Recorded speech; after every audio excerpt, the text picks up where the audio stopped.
വേണ്ടി നമ്മുടെ പൂർവികരൊക്കെ ഉപവസിച്ച് തപസ് ചെയ്തവരാ അല്ലേ?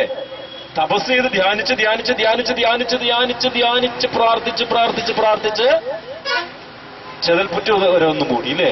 ചെതൽപ്പുറ്റ് വരെ വാൽമീകി ഇല്ലേ? വാൽമീകി ചെതൽപ്പുറ്റ് വരെ വന്ന് മൂടിയിട്ട് അറിഞ്ഞോ?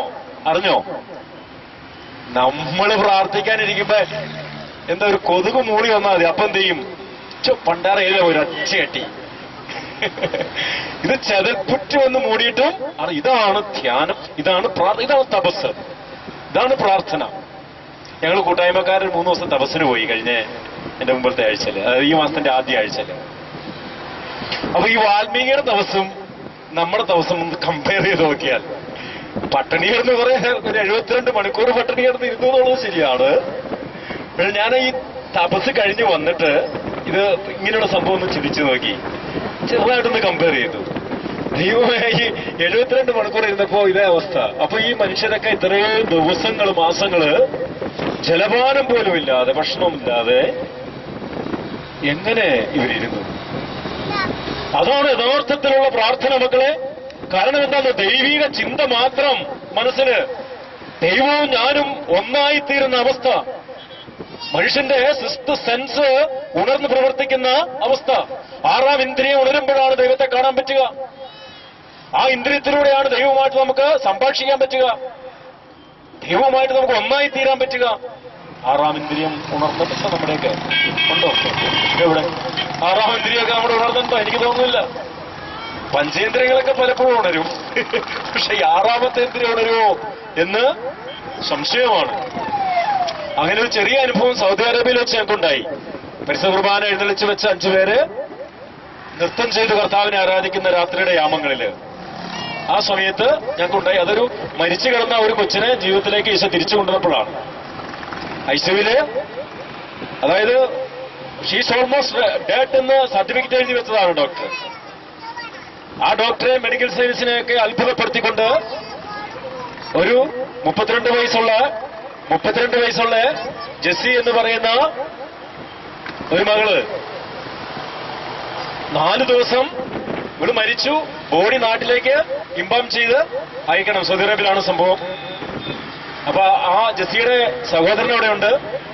ഇന്ത്യൻ എംബസിയുമായിട്ട് ബന്ധപ്പെട്ട കാര്യങ്ങളൊക്കെ നീക്കി.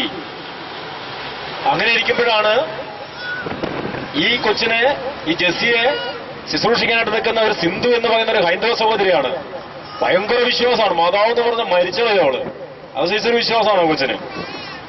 നമ്മൾ ചിലതിനേക്കാളും സൂപ്പറായിട്ട് കൊന്തയൊക്കെ അവൾ ലീഡ് ചെയ്യും. അങ്ങനെ ഹോസ്പിറ്റലിൽ കൂട്ടായ്മയുണ്ട്. ആ കൂട്ടായ്മയിൽ സിന്ധുവാണ് ലീഡ് ചെയ്യുന്നത്. വളരെ മനോഹരമായിട്ട് പ്രാർത്ഥിക്കുന്ന ഒരു കൊച്ചാണ്. ഇവളാണ് ശുശ്രൂഷിക്കാൻ നിൽക്കുന്നത്. ഇവൾ ഇടയ്ക്കിടയ്ക്ക് എന്തെങ്കിലും പ്രാർത്ഥനാവശ്യം വേണ്ടി എന്നെ വിളിച്ചു പറയും. എന്നോട് വിളിച്ചു പറഞ്ഞു, അച്ചായ എങ്ങനെയാണ് സംഭവം, അതുകൊണ്ട് എന്ത് റിസ്ക് എടുത്തിട്ടാണെങ്കിലും ഈ രാജ്യത്ത് അല്ലെങ്കിൽ ഞങ്ങളുടെ ഈ ഹോസ്പിറ്റലിൽ ഈ കൂട്ടായ്മയില് കർത്താവിന്റെ നാമം വിലക്കിയിരിക്കുന്ന ഒരു ബൈബിൾ വരെ കൊണ്ടുപോകാൻ പറ്റാത്ത ഈ സൗദി അറേബ്യ രാജ്യത്ത് ഒരത്ഭുതം സംഭവിക്കണം കർത്താവിന്റെ നാമത്തില്. ഞാൻ പറഞ്ഞു, മക്കളെ എല്ലാവരും ഒരുമിച്ച് വിശ്വസിച്ച് പ്രാർത്ഥിക്കുക. കർത്താവിന് ജീവിക്കുന്നവരാണ്, അതുകൊണ്ട് അത്ഭുതം സംഭവിക്കും. അങ്ങനെ 4 ദിവസം ഞങ്ങൾ തീരുമാനിച്ച റിയാദില് 4 ദിവസം ഹജ്ജിന്റെ അവധിയാണ്. 4 ദിവസം. ആ 4 ദിവസം പരിശുദ്ധ കുർബാന എഴുന്നള്ളിച്ച് വെച്ച് രാത്രിയും പകലും കർത്താവിനെ ആരാധിക്കുക. ഒരു തീരുമാനമെടുത്തു, ഫുൾ ഫാസ്റ്റിംഗ്, പച്ചവെള്ളം മാത്രം കുടിക്കുക. രാത്രിയും പകലും റൂമിൽ നിന്ന് പുറത്തിറങ്ങാതെ ഒരു വീട്ടില്, അവര് വെക്കേഷൻ വന്നിരിക്കുകയാണ് നാട്ടിലേക്ക്, അതുകൊണ്ട് വീട് ഫ്രീ ആണ്. ആ വീട്ടിൽ മനോഹരമായിട്ട് അവരുടെ വലിയ ഒരു റൂം, ആ റൂം ഡെക്കറേറ്റ് ചെയ്ത് ചെറിയ അരളിക്കായില് പരിശുദ്ധ കുർബാന എഴുന്നള്ളിച്ച് വെച്ച് ഈ ജെസ്സിക്ക് വേണ്ടിയിട്ട്, ജെസ്സിയുടെ ജീവന് വേണ്ടി 3 രാത്രി ഒരു പകലും പ്രാർത്ഥിക്കുക. ഇങ്ങനെ പ്രാർത്ഥിച്ച് ലാസ്റ്റ് ദിവസം ഏതാണ്ട് വെളുപ്പാൻ കാലത്ത് കർത്താവ് ഇടപെട്ടു.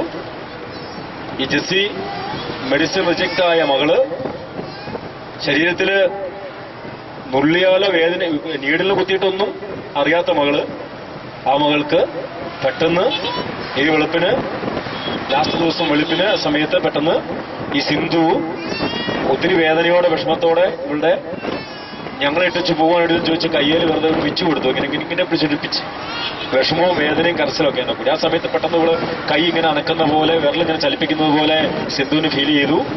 അവർക്ക് സംശയം തോന്നി. ഉടനെ നീഡിലെടുത്തിട്ട് പതുക്കെ ഒന്ന് കുത്തി കഴിഞ്ഞപ്പോ അവൾ പെട്ടെന്ന് കൈ അനക്കുന്നു, കാലെ കുത്തിയപ്പോ കാലനക്കുന്നു. ഭയങ്കര ഒച്ചപ്പാടും ബഹളം ഉണ്ടാക്കി. അങ്ങനെ എല്ലാവരും കൂടി വന്ന് ഉടനെ ആ കോമ്പൗണ്ടിൽ തന്നെയാണ് ഡോക്ടേഴ്സൊക്കെ താമസിക്കുന്നത്. അക്കോമഡേഷനൊക്കെ അവിടെ തന്നെയാണ്. അങ്ങനെ ഓടി വന്ന് മെഡിസിൻ റീസ്റ്റാർട്ട് ചെയ്തു. മെഡിസിൻ സ്വീകരിക്കാൻ തുടങ്ങി. ജസ്റ്റ് ജീവിതത്തിലേക്ക് തിരിച്ച് വരാൻ തുടങ്ങി പതുക്കെ. അപ്പോൾ തന്നെ സിന്ധു വിളിച്ചു പറഞ്ഞു, അച്ഛാ കർത്താവ് അത്ഭുതം പ്രവർത്തിച്ചുകൊണ്ടിരിക്കുന്നു, ഇതുപോലെയൊക്കെയാണ് സംഭവം. അപ്പൊ രാവിലെ 6 മണിയായി കഴിഞ്ഞാൽ നമ്മുടെ പ്രെയർ ക്ലോസ് ചെയ്യാണ്. പ്രാർത്ഥന അവിടെ നിൽക്കും. കാരണം അവധി തീരാൻ പോകുന്നു. 3 മണി സമയം, വെളുപ്പിന് 3 മണി സമയം, 3 മണിക്കൂറേ ബാക്കിയുള്ളൂ. ആ സമയത്താണ് സംഭവിക്കുക. അപ്പൊ ആ സന്തോഷവും എന്താ പറയുന്നേ, കർത്താവിന്റെ അത്ഭുതകരമായ ഇടപെടലും, സൗദി അറേബ്യയിൽ ശുശ്രൂഷാ ജീവിതത്തിൽ ആദ്യമായിട്ടുള്ള ഒരു വലിയ അത്ഭുതം, ഇതൊക്കെ അങ്ങോട്ട് ഓർത്ത് കഴിഞ്ഞപ്പോ ചുമ്മാ ഇരിക്കാൻ പറ്റിയില്ല. 5 പേരും കൂടി അതിഭയങ്കരമായിട്ട് ആ റൂമില് നൃത്തം ചെയ്ത് കർത്താവിനെ സ്തുതിക്കുകയാണ്. ഒരു ചെറിയ പിടുത്തലാണ് ചെറിയ അരളിക്കായാലും ഈശ്വരൻ എഴുന്നള്ളിച്ചു വെച്ചിരിക്കുക. അങ്ങനെ കർത്താവിനെ സ്തുതിക്കുമ്പോ ഞങ്ങള് അറിയാതെ പലപ്പോഴും നിലത്തുനിന്ന് കാല് പൊങ്ങിപ്പോയി. നമ്മള് ചന്ദ്രനിൽ മനുഷ്യൻ നടക്കുന്നൊരു പ്രതീതിയൊക്കെ പറഞ്ഞു കേട്ടിട്ടുണ്ട്. അപ്പൊ എനിക്ക് തോന്നുന്നു ഒരുപക്ഷെ ആ സമയത്ത് ഒരല്പസമയം 6ാം ഇന്ദ്രിയം ഒരുപക്ഷെ ഉണർന്ന് പ്രവർത്തിച്ചിട്ടുണ്ടാകാം. അല്ലാതെ പിന്നെ ഒന്നും ഒരിക്കലും ഉണ്ടായിട്ടില്ല. അന്ന് അങ്ങനെ ഒരു